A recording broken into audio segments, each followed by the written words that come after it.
오늘은 여러분께 퀴즈를 하나 내겠습니다. 한번 맞춰보시기를 바랍니다. 다음 인물은 누구일까요? 그는 구약성경 최대의 인물입니다.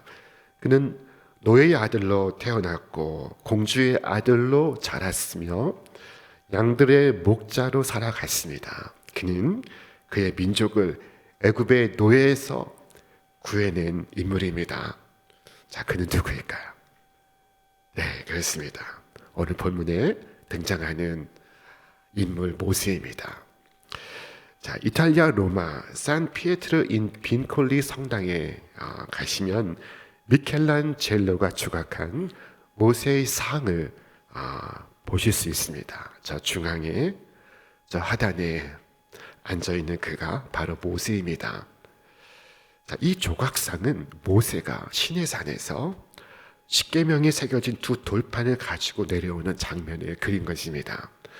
그런데 자세히 보시면 모세의 머리에 뿔이 나 있습니다. 자, 모세를 조각한 미켈란젤로는 모세를 뿔이 달린 모습으로 조각했습니다. 여러분, 모세는 뿔이 났던 것일까요? 그렇지는 않습니다. 이것은 당시 라틴어 성경이 광채를 의미하는 히브리어 단어를 그와 유사한 뿔로 잘못 번역하였기 때문입니다. 모세는 뿔이 나지 않았습니다. 모세에게는 광채가 나고 있었던 것입니다. 이 사건의 배경이 오늘 본문의 말씀입니다. 모세는 40일 금식을 했습니다. 그리고 그 산에서 내려오고 있습니다. 모세는 그의 생애 속에서 40일 금식 기도를 최소한 2번 한 것으로 알려져 있습니다.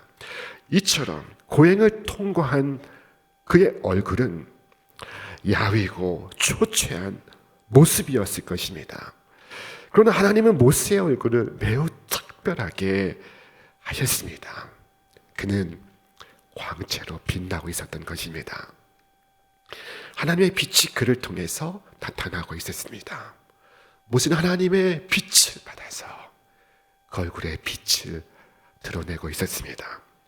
그는 놀랍게도 120세가 되어도 기력이 쇠하지 않았으며 그의 눈은 흐려지지 않았습니다. 그는 그 밝은 빛으로 그의 백성들을 인도했습니다. 빛이 없으면 환한 대낮에도 더듬거리며 길을 찾아가야 합니다. 신경림 시인이 쓴 앞이 안 보여 지팡이로 더듬거리며 라는 제목의 시가 있습니다. 앞 못 보는 사람이 개울을 건너고 있다. 지팡이로 판자 다리를 더듬으며 빠질 듯 위태롭게 개울을 건너고 있다. 나는 손에 땀을 쥔다. 가슴이 죄다. 꿈속에서처럼 가위 눌려 소리도 지르지 못한다. 그러다 문득 나는 개울을 건너고 있는 것이 그가 아니라 나 자신이라는 것을 알았다. 앞이 안 보여 지팡이로 더듬거리며 빠질 듯 위태롭게 개울을 건너고 있는 것이, 사람들이 소리도 지르지 못하고 안타깝게 발을 동동 구르고 있는 그 앞을. 자, 그러나 모세에게는 밝은 빛이 있었습니다. 그는 빛나고 있었습니다. 하나님이 모세를 통하여 빛을 나타내시고 있었습니다. 모세는 하나님의 빛을 받아서 그 얼굴이 빛나고 있었습니다. 자, 그 빛은 그 거룩한 산, 시내산에서 모세가 하나님과 함께 있을 때 받은 빛이었습니다. 하나님 빛이십니다. 그러므로 하나님을 보는 자는 그 빛의 비춤을 받고 그리고 그 빛을 반사합니다. 마치 달이 태양을 받아서 태양빛을 반사하듯이 지금 모세의 얼굴도 하나님의 얼굴에 빛을 반사하고 있습니다. 그에게만 그 영광의 빛은 너무나 찬란하여 사람들은 가까이 근접할 수 없었습니다. 가까이 오기를 두려워했습니다. 모세는 마치 사람이 친구와 얼굴과 얼굴로서 대하고 이야기하듯이 하나님과 함께 이야기했습니다. 바로 이것이 그의 얼굴을 광채로 빛나게 하였던 것입니다. 여러분은 어두운 세상을 비추는 자가 되길 원하십니까? 여러분은 여러분의 이웃을 비추는 자가 되길 원하십니까? 여러분의 사랑하는 가족을 비추는 자가 되기를 원하십니까? 그렇다면 하나님과 함께 교제하시기 바랍니다. 하나님께서 여러분에게 당신의 빛을 비추시고 그리고 여러분은 그 빛을 받아서 빛나게 될 것입니다. 하나님의 빛 안에서 세상을 비추는 자가 될 것입니다. 가족을 비추는 자가 될 것입니다. 모세의 얼굴이 광채로 빛난 것은 그가 오랜 시간 하나님과 함께 머물렀기 때문입니다. 자, 그와 하나님의 교제 속에 무엇이 있었을까요? 그 속에는 바로 기도가 있었습니다. 모세는 기도했습니다. 자신을 위해서 기도한 것이 아닙니다. 모세는 이스라엘 백성을 위하여 간절히 기도했습니다. 애타는 마음으로 간절한 호소로 부르짖는 목소리로 그는 하나님께 이들을 진멸시키지 말아달라고 기도했습니다. 그는 앞서 시내산에서 내려올 때 똑같이 하나님으로부터 10계명의 두 돌판을 가지고 내려왔습니다. 그런데 그는 그때 충격적인 장면을 목격해야 했습니다. 이스라엘 진영에 가까이 다가올 때 이스라엘 진영에서 큰 소리가 나고 있었습니다. 그것은 마치 싸우는 소리와도 같았습니다. 그러나 모세가 가까이 이르러 보니 그것은 싸우는 소리가 아니었습니다. 그것은 송아지 형상의 우상 앞에서 이스라엘 백성이 춤을 추고 노래하는 소리였습니다. 기가 막힌 장면이 펼쳐지고 있었습니다. 이스라엘 백성이 금송아지를 만들고 이스라엘아 이는 너희의 신이라 말하면서 그 앞에 경배했습니다. 영광의 하나님을 고작 풀이나 뜯어먹는 황소의 형상으로 바꿈으로써 여호와 하나님의 실성을 모독했습니다. 그는 자신을 위해서가 아니라 이 패역한 이스라엘 자손들을 위하여 기도하였던 것입니다. 모세는 범죄한 이스라엘 백성을 위하여 간절히 기도했습니다. 우리 함께 말씀 읽겠습니다. 모세가 여호와께로 다시 나아가 여짜오되 슬프도소이다. 이 백성이 자기들을 위하여 금신을 만들어 싸우니 큰 죄를 범하였나이다. 그러나 이제 그들의 죄를 사하시옵소서. 그렇지 아니하시오면 원하건대 주께서 기록하신 책에서 내 이름을 지워버려 주옵소서. 그는 백성들이 멸망을 당하고 자신의 이름이 높아지기보다 백성들이 구원을 받고 자신의 이름이 생명책에서 지워지기를 바랬습니다. 그들을 하나님께로 인도할 수만 있다면 그는 그의 가장 소중한 것을 내어놓을 수 있었습니다. 무엇이든 바칠 수 있었습니다. 이런 사람이야말로 하나님의 영광을 기록하기에 타당한 얼굴이 아니겠습니까? 하나님의 빛을 기록하기에 적합한 얼굴이 아니겠습니까? 자아가 작아질수록 하나님이 빛나십니다. 자신을 부인할수록 하나님의 영광이 나타납니다. 자, 모세의 얼굴은 광채로 빛나고 있었습니다. 마치 초가 자신을 태워 빛을 발하듯이 모세는 자기 부인을 통하여 불을 밝히고 있었습니다. 자, 모세의 얼굴이 광채로 빛났던 것은 또한 사람들 가운데서 그의 충성됨 때문이었습니다. 산으로부터 내려와 백성들이 금송아지를 섬기는 것을 보았을 때 모세는 하나님의 의를 세우는 일을 결코 주저하지 않았습니다. 그는 이스라엘이 범한 이 죄악으로 인하여 우상 숭배자들을 진멸합니다. 그러나 이것으로 충분하지 않았습니다. 그는 그들이 만든 우상을 끌어다가 불사르고 그리고 부수어 가루로 만들고 물에 뿌려서 그것을 모든 백성들이 마시게 했습니다. 그것은 그들의 뱃속에 들어가서 메스껍게 되었습니다. 이것을 통하여 그들로 하여금 그들이 하나님으로부터 돌이키는 것이 무엇을 의미하는 것인지, 무엇을 행한 것인지 알게 하였습니다. 그는 얼마나 충성된 하나님의 종입니까? 그는 추워도 흔들리지 않았습니다. 모세는 기회주의자가 아니었습니다.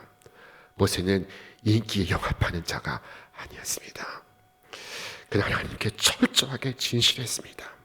그리고 그를 통하여 하나님은 빛나시고 있었습니다. 영광의 광채가 그를 둘러쌌고 온 백성은 그가 하나님께서 보내신 자임을 뚜렷이 보고 있었습니다. 모세는 빛이 아니었으나 빛을 받아서 빛나던 사람이었습니다. 그런데 여러분에게도 모세에게 비추었던 그 빛이 지금 비추고 있다는 사실을 알고 계십니까? 자, 우리 말씀을 함께 읽겠습니다. 스불론 땅과 납달리 땅과 요단강 저편 해변길과 이방의 갈릴리여, 흑암에 앉은 백성이 큰 빛을 보았고 사망의 땅과 그늘에 앉은 자들에게 빛이 비추었도다. 그 빛은 누구입니까?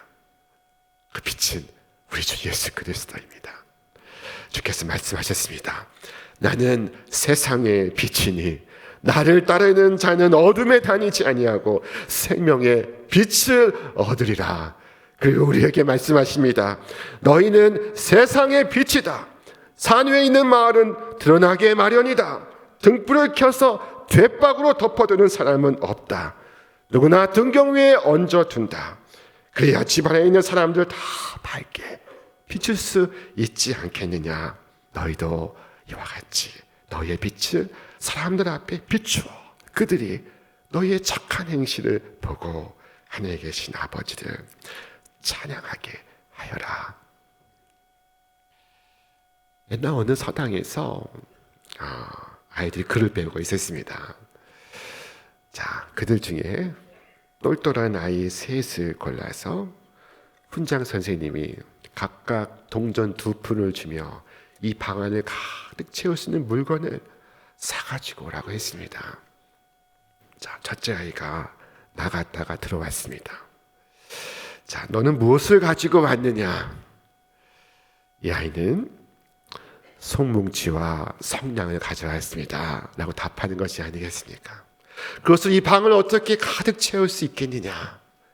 그때 이 아이가 손뭉치에다가 성냥을 그어 댔습니다. 그러자 손뭉치가 타면서 이 헌기가 방 안을 가득 메우기 시작했습니다. 사람들은 기침을 하고 콧물을 흘리고 매워서 눈도 뜨지 못하고 있습니다.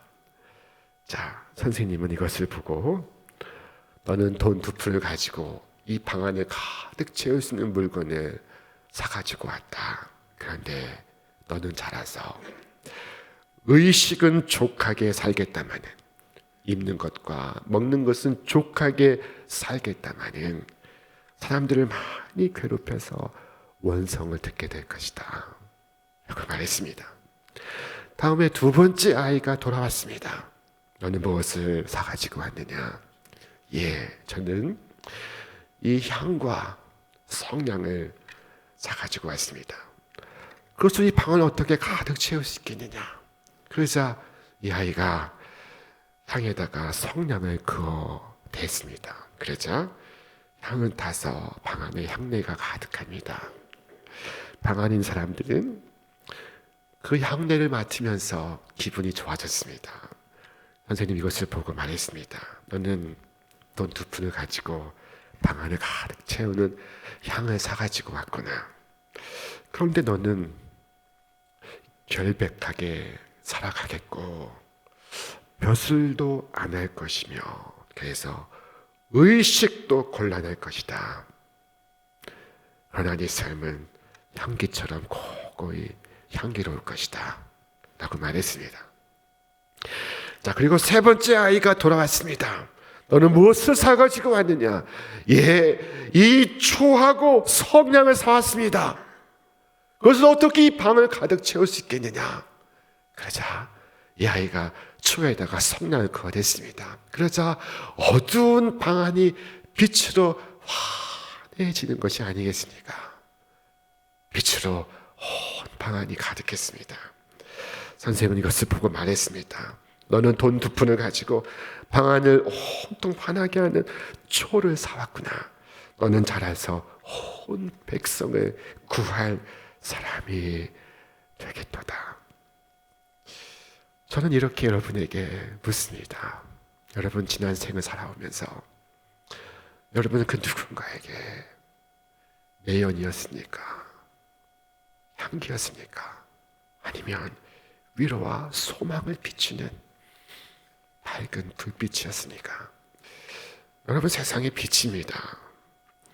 여러분은 여러분의 등에 불을 밝히시고 있습니까? 여러분이 불을 밝히지 않는다면 여러분의 등불은 대박으로 덮여 있는 것입니다. 사람들이 지금 여러분의 삶을 보고 여러분의 행실을 보고 하나님 아버지를 찬양하고 있습니까? 그렇다면 여러분은 세상의 빛입니다. 그렇지 않다면 여러분의 등불은 대박에 덮여 있는 것입니다. 시대가 어둡습니다. 이 어두운 시대에 어둠은 큰 힘을 발휘합니다. 어둠이 힘을 과시할 때마다 큰 죄와 악이 일어서고 그리고 비극적인 일들이 발생합니다. 사랑하는 여러분, 여러분이 예수를 믿음으로 여러분의 가족이 소망을 볼 수 있어야 합니다. 예수 믿는 여러분을 인하여 이 세상이 소망을 볼 수 있어야 합니다. 소망을 가질 수 있어야 합니다. 여러분의 빛으로 여러분의 가정이 밝아져야 합니다. 여러분의 빛으로 여러분의 일터가 밝아져야 합니다. 여러분의 빛으로 인하여 사람들이 앞을 볼 수 있게 되고 소망을 가질 수 있게 되어야 합니다. 우리 사회가 예수 믿는 사람 때문에 아직 소망이 있다고 말해야 합니다. 예수 믿는 집사님 때문에, 우리 권사님 때문에, 장로님 때문에, 무엇보다 목사님 때문에 이 사회에 소망이 있습니다 라고 말할 수 있어야 합니다. 오늘도 어두움은 부지런히 활동하고 있는 중입니다. 어느 목사님은 이 땅에서 가장 부지런한 자는 마귀라고 했습니다. 마귀는 쉬는 날이 없습니다. 자기의 목장을 부지런히 신방하고 교구를 방문합니다.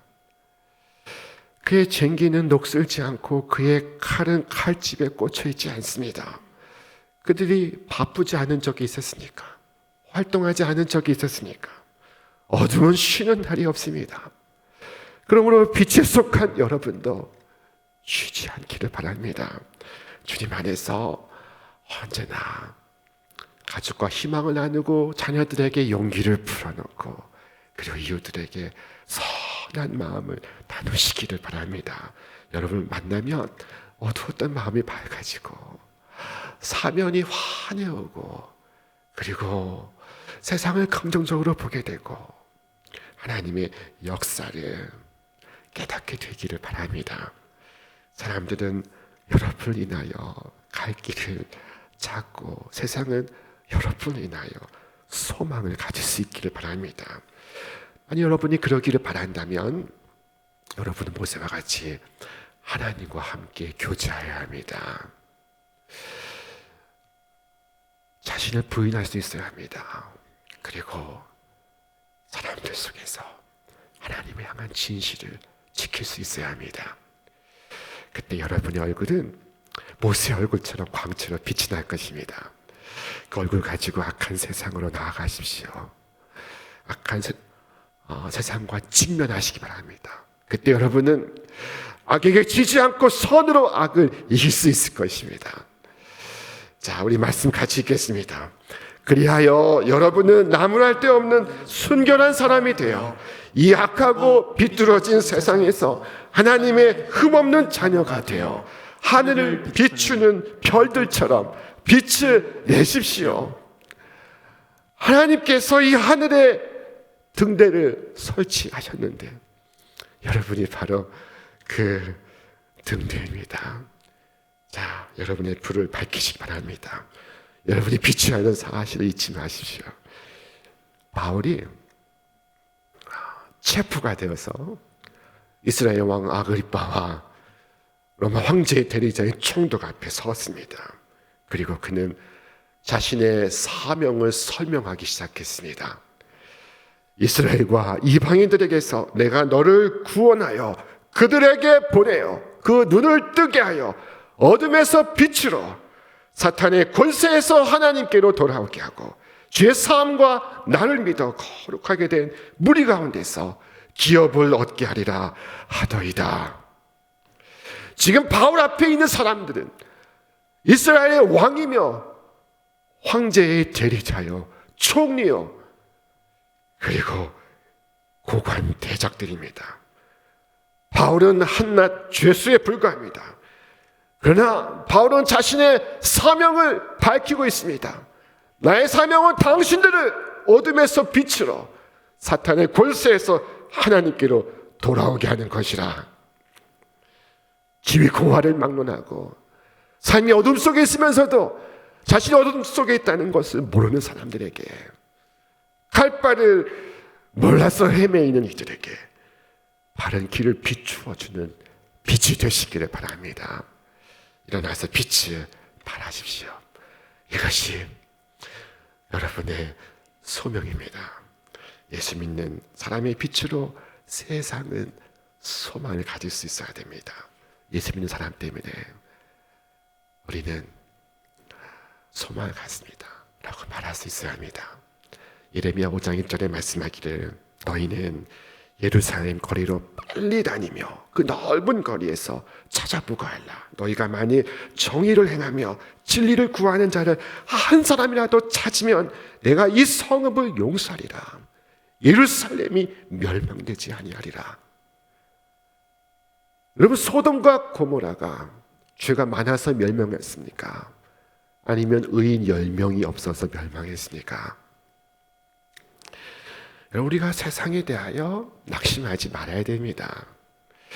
이 환경과 이 배경과 조건이 아니라 내가 빛을 잃지 않으면 아무리 세상에 죄악이 가득해도 멸망하지 않습니다. 여러분, 가정에서, 일터에서 오늘 빛이 사명을 다하시기 바랍니다. 전력을 다하시기 바랍니다. 어느 회사의 광고 문안입니다. 여러분, 어느 회사 광고 문안인지 한번 생각해 보시기 바랍니다. 아무리 어려워도 우리는 때로는 보이지 않아도 묵묵히 어떤 곳에서도 꾸준히 한계를 뛰어넘어 끝없이 언제나 전력을 다합니다. 한국전력공사. 천국의 전력공사이신 여러분, 전력공사 가족 여러분, 이 땅에서 전심전력을 다하시기 바랍니다. 어떤 곳에서도 빛나시기 바랍니다. 여러분이 빛입니다. 우리는 함께 빛나야 됩니다. 별빛 하나는 외롭지만 그러나 하늘의 별들이 가득할 때 그것은 아름다운 세상이 될 것입니다. 이와 같이 기도하고 결단하고 행하는 여러분마다 변함없으신 주님의 은혜 안에서 참된 빛으로 영원히 빛나시기를 주의 이름으로 축원합니다.